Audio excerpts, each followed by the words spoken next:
5 facts about the meniscus cartilages of the knee joint. Fact number 1. There are 2 meniscus cartilages in each knee. On the inner or medial aspect is the medial meniscus.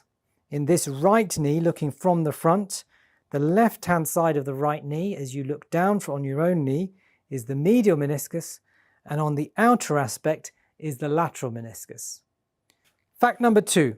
The menisci are rubbery cartilages made mainly of type 1 collagen, and the collagen runs in these sort of rings in each meniscus. Fact number 3. The main function of the menisci is to increase the surface area of contact of the thigh bone on the shin bone, and that then reduces the pressure between the bones, particularly if you're doing impact activities. Fact number 4.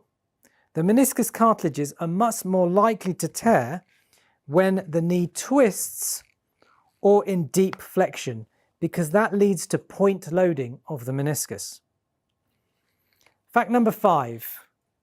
The torn meniscus can lead to lots of different issues and symptoms.